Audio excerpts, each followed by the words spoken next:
Yes, for what he has done over here. He was a very important player. We missed a lot by losing Makelele. This was a decision made by the club, but maybe not in the best interest of the players.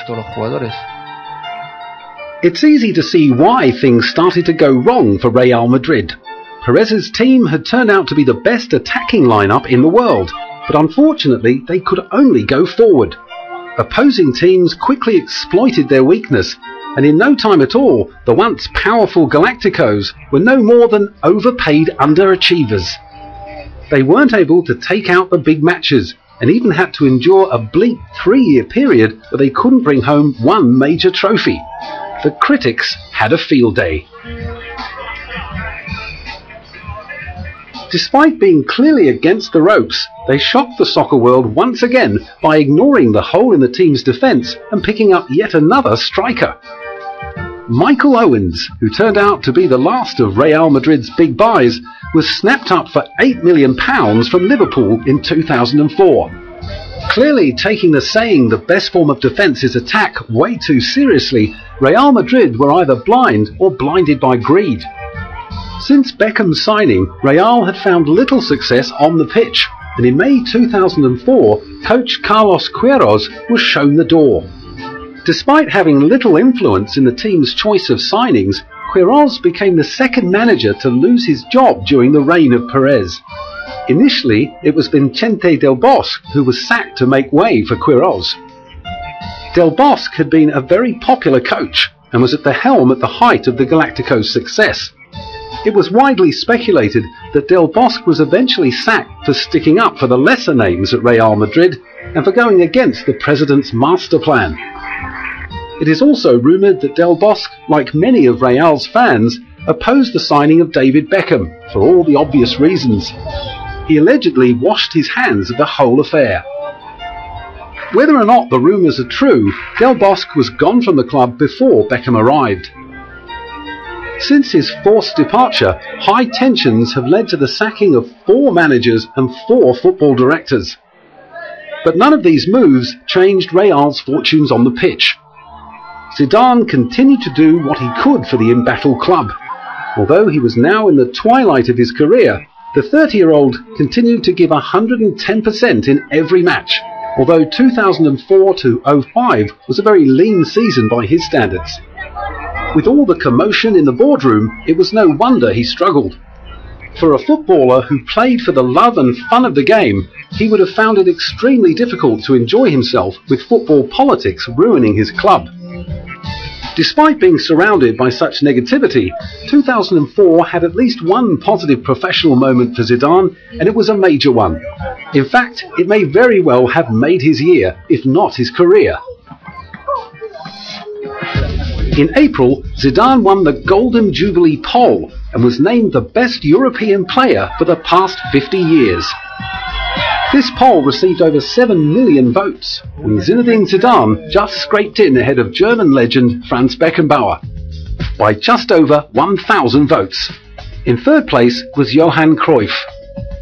Coming towards the end of his playing life, this acknowledgement of his incredible achievements and magnificent career placed him above the legends of the game that he would have idolized during his childhood in the streets of Le Castellan. It was a testament to his remarkable talent and dedication. After another quiet season with Real Madrid the following year, Zidane announced his retirement in April 2006.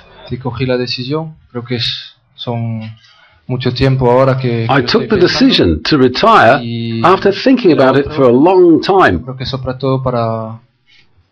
and also to allow Real Madrid to plan their next season, giving them enough time to look for other alternatives, other players, if that's what they want to do. On May the 7th, 2006, he played his final home game, scoring in a 3-3 draw with Villarreal. His teammates wore commemorative jerseys with Zidane 2001 to 2006 stitched below the club logo.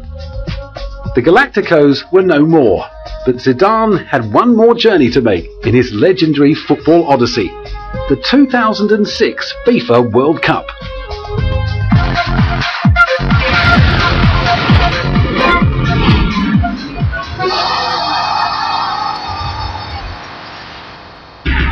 The World Cup, a contest in which legends are born, heroes are made, and only the very best survive. With the experience of 2 World Cups behind him, Zidane already knew what it takes to win. The 2006 World Cup was his stage, his opportunity to thank his fans, coaches and teammates for all their support throughout his career. In 2002, Zidane had been struggling to get 100% fit in time for the tournament. He had a thigh injury which prevented him from playing in France's opening group matches. Without Zidane to steer them, France looked lost. The defending champions looked nothing like the side they had been 4 years before, or even 2 years earlier at Euro 2000. France had to win their final group match to stay alive. Zidane was to play despite being injured. Team captain Marcel Desailly hoped that Zidane's presence alone would make the difference. And for sure, if he's there, then it's something more. Maybe it will not be the player who will make the difference, but the fact that he's playing, then maybe, you know, Danish they will concentrate. They will put 2 players on him, and maybe we will have other opportunity to score. That's the difference with Zidane, when he's there and when he's not there. France lost 2-0 and were embarrassingly eliminated from the World Cup without scoring a goal. The formerly powerful national team went into Euro 04 as defending champions. Zidane was fit, however they were unable to get past an impressive Greece in the quarter-finals. This broke Zidane's heart and he retired from international football. However, after seeing France struggle to qualify for the 2006 World Cup, the midfielder, who claims to love his country just as much as he loves football, was swayed by manager Raymond Domenech. On the 3rd of August 2005, he announced that he was coming out of retirement.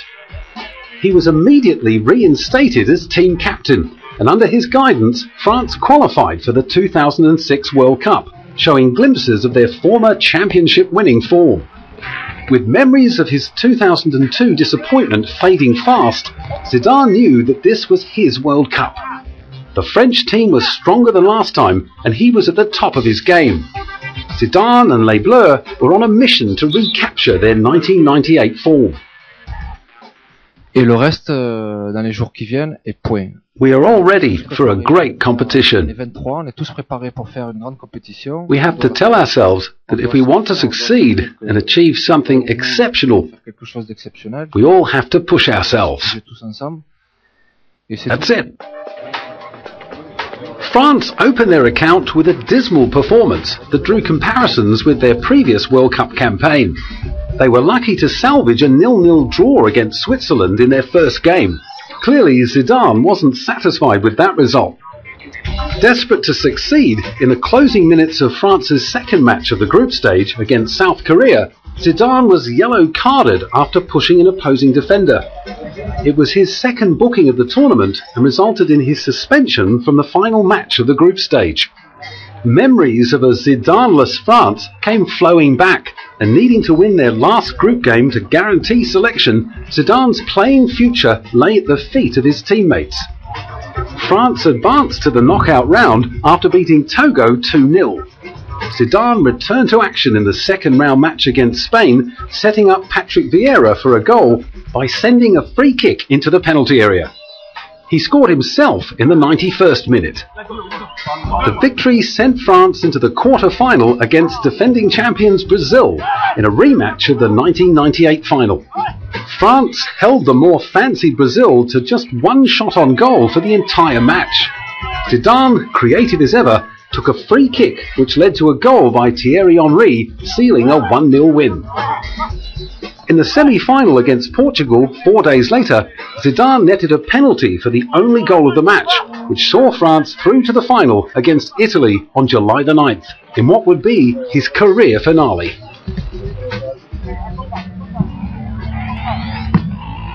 The fairy tale ending was his for the writing. Zidane looked destined to end his celebrated career by winning his second World Cup.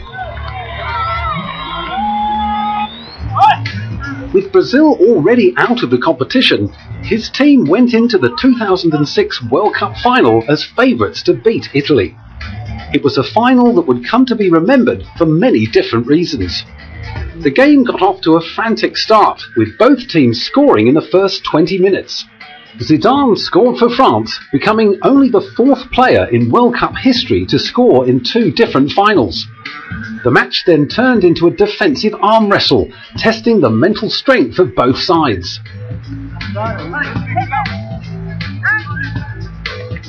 Late in extra time, with the score still tied at 1 apiece, Zidane was in the thick of the action, and with a piece of sheer brilliance that only Zizou can manufacture, he drilled a scorching strike.